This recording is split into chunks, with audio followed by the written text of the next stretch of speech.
জাতীয় শহীদ মিনারের সামনে আবার ব্যানার হাতে মিছিল হচ্ছে। আমরা দেখতে পাচ্ছি এভাবেই বিভিন্ন সংগঠন আসছে এবং আমরা দেখতে পাচ্ছি এই এলাকাটা আর পা রাখার জায়গা নাই। এই এলাকা এখন লোকে লোকারণ্য। এখন পর্যন্ত মূল স্লোগান দিচ্ছে এবং তারা স্লোগানে মুখরিত করছে এই এলাকাটি। আমি যতটুকু পারি চারিদিকেই ঘুরে ঘুরে দেখানোর চেষ্টা করছি এবং আমি যেদিকেই যাচ্ছি সেদিকেই দেখছি জনগণের সাগর, ছাত্রদের বন্যা। এই এলাকাটা মুখরিত হচ্ছে স্লোগানে। আমি দেখতে পাচ্ছি বিভিন্ন শ্রেণী পেশার মানুষ এখানে নেমে এসেছে এবং আমরা দেখতে পাচ্ছি সব শ্রেণী পেশার মানুষ এখানে এসেছে। কখনো খুনের বিচার করতে পারে না। এই মুহূর্তে একটা সুষ্ঠু বিচার সরকার প্রতিষ্ঠা করে, একটা নিরপেক্ষ সরকার প্রতিষ্ঠা করে। যে খুনি সে কখনো খুনের বিচার করতে পারে না, তাকে এই মুহূর্তে প্রত্যাগ করতে হবে এবং একটা নিরপেক্ষ সরকার অধীনে ক্ষমতা হস্তান্তর করে এই খুনের বিচার করতে হবে। না তাহলেই দেশে শান্তি আসবে, দেশ সমৃদ্ধি আসবে। এই খুনি সরকার শত ছাত্র হত্যা করেছে, শত মানুষের বিদেশে পাচার করেছে, সমস্ত দেশ ধ্বংস করেছে। আমার ভাই মারা গেছে, আমার বোন মারা গেছে, আমার বাবা মারা গেছে। এই খুনের বিচার এই একটা নিরপেক্ষ সরকার অধীন হতে হবে। খুনি কখনো খুনের বিচার করতে পারে না। সে খুনি হাসিনাকে এখনই প্রত্যাগ করতে হবে। শুধু দর্শক শুনলেন বিভিন্ন শ্রেণী পেশার মানুষের মতামত আজকে এমনই ছিল। আসলে খুনি কখনোই খুনির বিচার করতে পারে না, এই কথাটাই সে জানালো। এই ধরনের ঘটনা সারা বাংলাদেশের বিভিন্ন জেলায় ঘটনা ঘটিয়েছে এই সরকারের নেতা কর্মী, এমপি, মন্ত্রীরা। এর মধ্যে আমাদের পরিবারও বাদ নাই। আমারও পিতা ও ভাইকে হত্যার সাথে সম্পৃক্ত আছে। পাশাপাশি আমাদের সব কিছু লুটপাট, লণ্ঠন এবং ব্যবসা প্রতিষ্ঠান সব কিছুই এরা ভেঙেছে, লুটপাট করেছে, বাড়িঘর ছাড়া করেছে। আমাদের কোটি কোটি টাকা, কয়েকশো কোটি টাকার ধন সম্পদ এভাবে লুটে নিয়েছে এই সরকারের এমপি, মন্ত্রীরা, সন্ত্রাসীরা, খুনিরা এর সাথে জড়িত। এবং আমি আগেও বলেছি জয়নাল হাজারী এবং এমপি, মন্ত্রী সহ আরও অনেকেই এর সাথে সম্পৃক্ত আছে। যেহেতু পানি উন্নয়ন বোর্ডে আমার ভাই বড় বাপের ঠিকাদার ছিলেন খন্দকার রবিউজ্জামান সিপার, সেখানে হোসেন জাকির পানি উন্নয়ন বোর্ডের এক্সএম, তার সাথে জড়িত ছিল এলাকার এমপি, মন্ত্রী ও এলাকার নাম করা সন্ত্রাসী অবৈধ অস্ত্রধারীরা এই খুনের সাথে সম্পৃক্ত। অতএব আমিও আমার ন্যায় বিচারের দাবি এখান থেকেই জানাচ্ছি এবং বারবার জানিয়ে আসছি। এই সরকার আসলে খুনিদের বিচার করবে, এটাই স্বাভাবিক। যে খুন করে সে খুনের বিচার কখনোই করে না। অতএব এই সরকারের পদত্যাগ করে নতুন সরকার আসতে হবে এবং তার আওতায় তখন আবার নতুন করে আইন বিভাগ সাজাইতে হবে। তখন বিচার বিভাগীয় তদন্তের মাধ্যমে, উচ্চতর তদন্তের মাধ্যমে তখন এদেশে ন্যায় বিচার প্রতিষ্ঠিত হবে। প্রত্যেক মানুষই তখন সে তার ন্যায় বিচার পাবে। যত গুণ হয়েছে সব হত্যার বিচার আবার হবে। এদেশ তখন আবার সাধারণ জনগণের হাতে ফিরে আসবে গণতন্ত্র, ফিরে আসবে বাক স্বাধীনতা, ফিরে আসবে ন্যায় বিচার। আমি খন্দকার মাসুদুজ্জামান, জাতীয় শহীদ মিনারের সামনে থেকে, রাজধানী ঢাকা। আমাদের চ্যানেলগুলির পক্ষ থেকে ধারাবাহিক যে কাজগুলি আমি করে আসছি তার ধারাবাহিকতা আজও আমি প্রচার করে যাচ্ছি।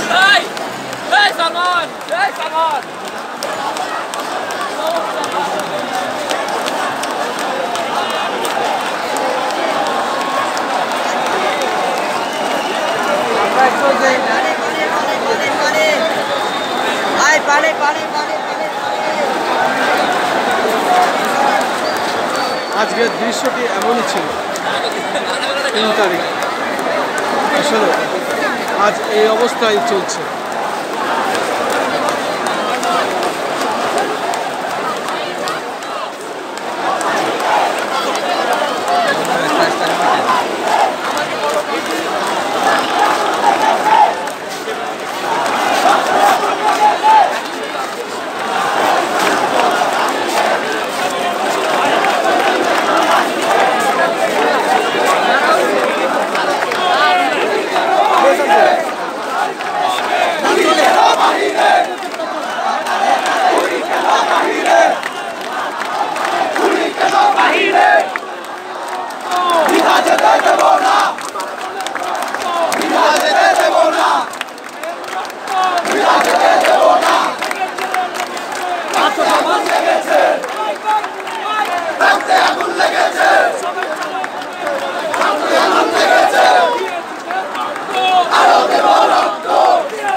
যেহেতু শহীদ মিনার এলাকাটি লাখো জনতা হয়, আজকে আমরা দেখতে পাচ্ছি লাখো জনতা আজকে নেমে এসেছে রাজপথে এবং সেটাই আমি দেখে যাচ্ছি। আমরা ধারাবাহিকভাবে এই কাজগুলি পেয়ে যাচ্ছি এবং তার ধারাবাহিকতা আজও আমরা দেখে যাচ্ছি। আমি কিন্তু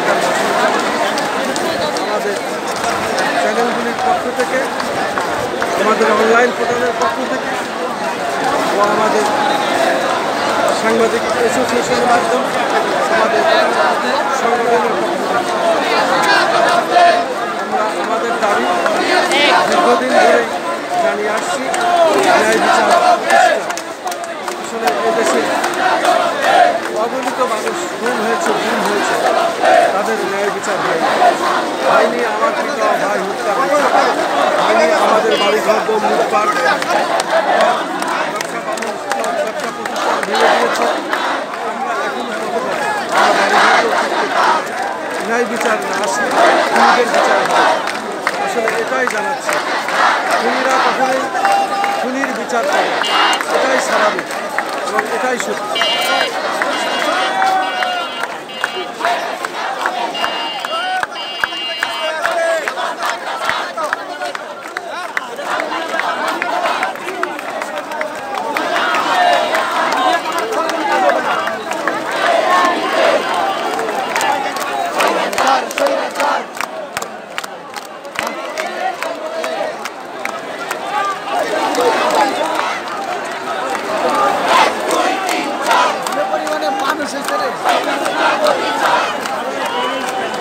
এক দুই তিন চার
आजादी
চারদিকেই শুধু জনতা আর জনতা।